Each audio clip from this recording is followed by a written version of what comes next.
अस्सलाम वालेकुम ख़ातिनों और हज़रात। प्रोग्राम थिंकिंग टाइम में खुशामदीद। ये प्लेटफॉर्म है लोगों के लिए जो सोचते हैं और सोचना पसंद करते हैं।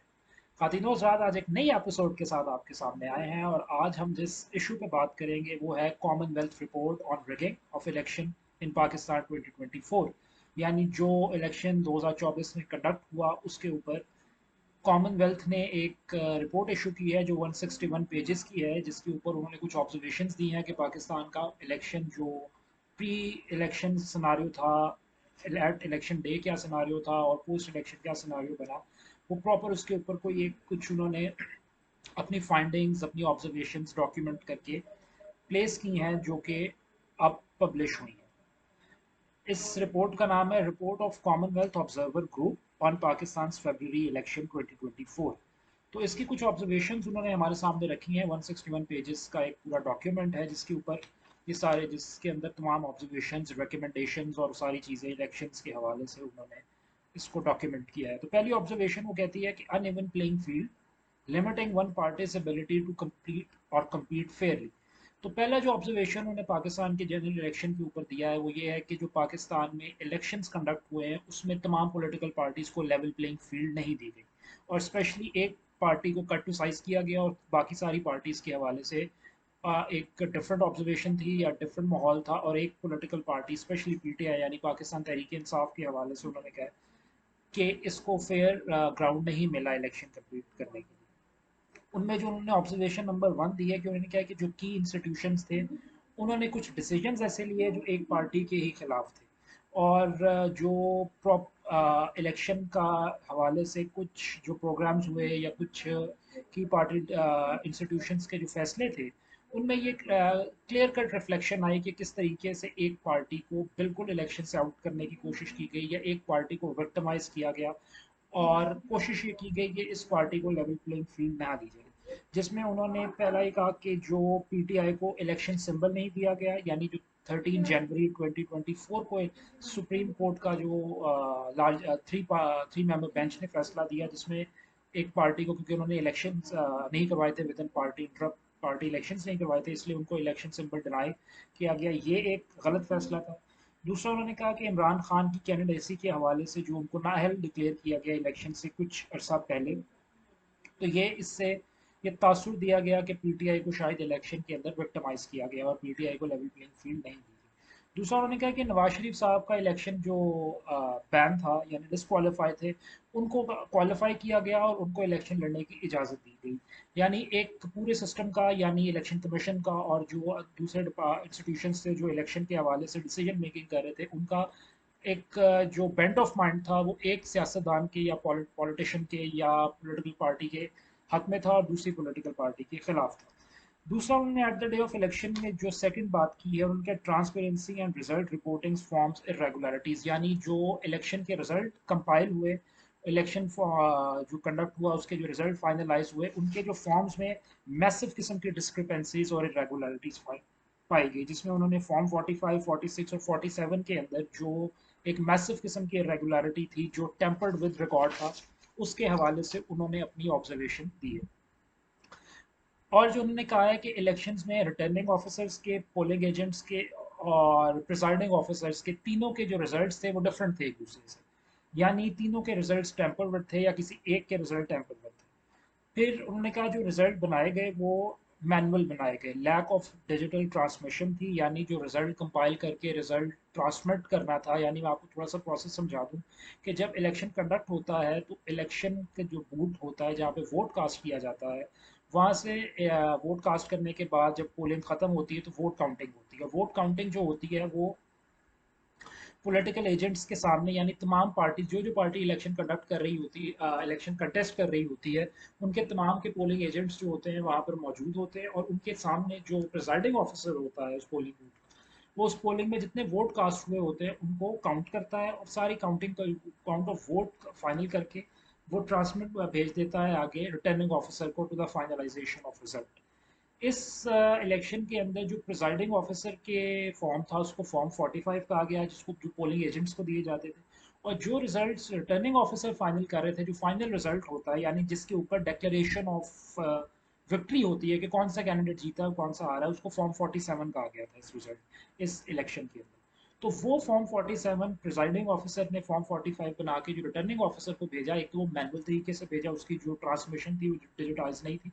सेकेंडली उसमें टेम्पर्ड हुआ है फॉर्म 47, यानी फॉर्म 45 का रिजल्ट डिफरेंट है और फॉर्म 47 का रिजल्ट डिफरेंट है। फिर उन्होंने जो तीसरी ऑब्जर्वेशन दी है वो है telecommunication and shut down communication disruptions. फिर हमने ये देखा at the day of elections, अगर हम पीछे जाएं तो हमें याद पड़ता है कि इलेक्शन डे के ऊपर इंटरनेट की बंदिश बहुत ज़्यादा थी, सिग्नल्स का प्रॉब्लम बहुत ज़्यादा थे। उसके अलावा हमने ये देखा है कि कॉन्स्टिट्यूंसीज बहुत ज़्यादा चेंज की गई, वोटर लिस्टें बहुत ज़्यादा चेंज की गई। जो लोग साल साल से एक ही हल्के में वोट कास्ट कर रहे थे, लेकिन जब 2024 के इलेक्शन में उनका वोट किसी और जगह शिफ्ट कर दिया गया। अगर कोई जौहर टाउन में रह रहा था तो उसका मॉडल टाउन भेज दिया गया, मॉडल टाउन वाले को रेस कोर्स के पास उसका जो हल्का बना दिया गया। तो इसमें बहुत ज़्यादा हमने शफलिंग देखी। फिर आपको जब याद होगा कि बहुत ज़्यादा इलेक्शन वो के जो सिग्नल्स कट डाउन हुए थे, मोबाइल शट डाउन हुए थे, तो वो भी कॉमनवेल्थ ग्रुप ने, ऑब्जर्वर ग्रुप ने इसको मेंशन किया। Restriction on fundamental political rights, फिर हमने ये देखा कि इलेक्शन से पहले तकरीबन 6 महीने, स्पेशली आफ्टर 9 मई 2023, जिस तरह के रेड्स किए गए, फंडामेंटल राइट्स को वायलेट किया गया एक पॉलिटिकल पार्टी के, इसी तरह पूरी कोशिश की गई कि किसी तरह एज अ पार्टी इसको इलेक्शन ना लड़ने दिया जाए पीटीआई को। एज पर द जो रिपोर्ट आई है, रिपोर्ट के मुताबिक कि एक ही पॉलिटिकल पार्टी के ऊपर क्लैम डाउन किया गया, उन्हीं को अरेस्ट किया गया, उन्हीं के ऊपर केसेस बनाए गए, उन्हीं को जेलों में भेजा गया। उनके फिर जो उनका जो मीडिया वो टाइम था उसको भी स्नैप किया गया, मतलब कि उनको मीडिया कवरेज से बैन किया गया। इमरान खान के नाम को बैन किया गया, उनकी तस्वीर नहीं चलाई जाती थी, उनके जलसे नहीं दिखाए जाते थे, उनकी पार्टी की कोई भी मीडिया कवरेज थी उनको ओपनली करने की इजाज़त नहीं थी, मीडिया कैंपेन्स वगैरह कुछ भी करने की इजाज़त नहीं थी। फिर डिले इंस्टीट्यूशनल लीगल कंसर्न्स, इस रिपोर्ट के मुताबिक जो स्पेशली जुडिशरी के ऊपर उन्होंने कहा है कि कुछ फैसले ऐसे थे जो जुडिशरी ने डिलिबरेटली डिले किए, जिसके मुताबिक में उन्होंने कोशिश की कि एन इलेक्शन से हफ्ता 2 हफ्ता पहले इमरान खान को जो सज़ाएं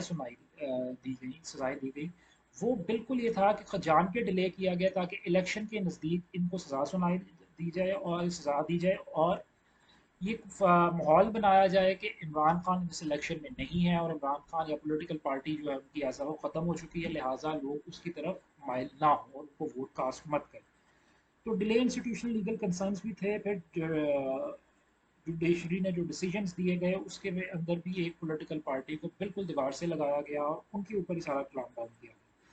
इसके अलावा कुछ पॉजिटिव ऑब्जर्वेशंस भी इस रिपोर्ट में दी गई हैं, जिसमें ये बताया गया है कि इस इलेक्शन के अंदर हमने जो जेंडर गैप है उसको कम देखा है, यानी मैन और वुमेन का जो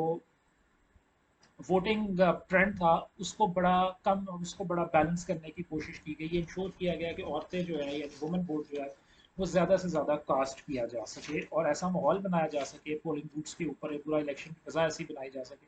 कि औरतों के लिए या वुमेन के लिए एक प्रॉपर सिक्योरिटी का बंदोबस्त हो, एक प्रॉपर प्लेइंग फील्ड हो, यानी वो इजीली वोट कास्ट कर सके। उसके अलावा जो यूथ टर्न आउट था, हमने ये पहली दफ़ा देखा है कि यूथ टर्न आउट बहुत मैसिव किस्म का था, जिसको हम यानी जेनजी जनरेशन कहते हैं, क्योंकि ये इलेक्शन उनका इलेक्शन था जो 18 प्लस भी थे और 2000 के बाद पैदा होने वाले लोग हैं। तो हमने देखा उनका मैसिव रिप्रेजेंटेशन थी इस इलेक्शंस के ऊपर। तो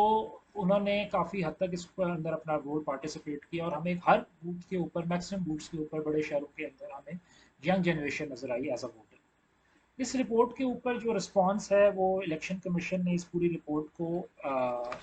रिजेक्ट तो नहीं किया, बट उसके ऊपर अपने रिजर्वेशंस का इजहार किया है और उन्होंने पूरे इलेक्शन प्रोसेस को डिफेंड किया है कि हम समझते हैं कि ये एक बड़ा स्मूथ इलेक्शन था, सबको लेवल प्लेइंग फील्ड दी गई, सारों को जो है किसी पार्टी को बिल्कुल जिसे वाइप आउट नहीं किया गया और कोई भी ऐसा फैसला नहीं लिया गया जिससे ऐसा लगे कि किसी एक पार्टी की तरफ हमारा झुकाव है और किसी एक पार्टी के हम खिलाफ। इस रिपोर्ट के जो एरिया ऑफ वीकनेस है उसके ऊपर भी बात की गई है कि इसे जो ऑब्जर्वेशंस बनाई गई हैं वो क्लेम्स के ऊपर हैं, वो सर्वेज रिपोर्ट्स के ऊपर हैं, वो डॉक्यूमेंटेशन प्रूफ के ऊपर नहीं है, वो किसी वेरीफाइड डॉक्यूमेंट्स प्रूफ के ऊपर नहीं है, वो कोई वेरीफाइड डेटा नहीं लिया गया। अगर उन्होंने फॉर्म 45 और 47 का कोई मसला बताया भी है तो उन्होंने कोई डॉक्यूमेंट्स प्रूफ उसका नहीं दिया, यानी उन्होंने ट्राइब्यूनल से डेटा नहीं लिया। ट्राइब्यूनल के पास एग्जैक्ट डेटा होगा ना कि कितना वोट कास्ट हुआ कितना नहीं, क्योंकि अब तो सारा डेटा इलेक्शन कमीशन ने ट्राइब्यूनल्स को भेज दिया जिन्होंने फैसला करना था।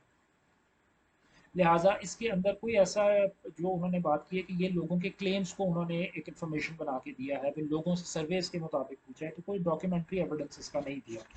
जो कॉमनवेल्थ ऑब्जर्वर ग्रुप है। इसके अंदर इस एंड पे जो है इसकी कुछ वो रिकमेंडेशंस दी हैं इस रिपोर्ट ने, जिसमें उन्होंने कहा है कि जो इलेक्शन कमीशन को सबसे पहले जो काम करना है कि वो एक ऐसा लीगल फ्रेमवर्क बनाना है जो ट्रांसपेरेंट हो और स्मूथ हो, और उसमें एक क्लैरिफाई हो लीगल बाउंड्रीज इलेक्शन कमीशन की, ये तासुर ना जाए कि इलेक्शन कमीशन किसी एक पार्टी के एडवांटेज में काम कर रहा है और किसी के डिसएडवांटेज में काम कर रहा है।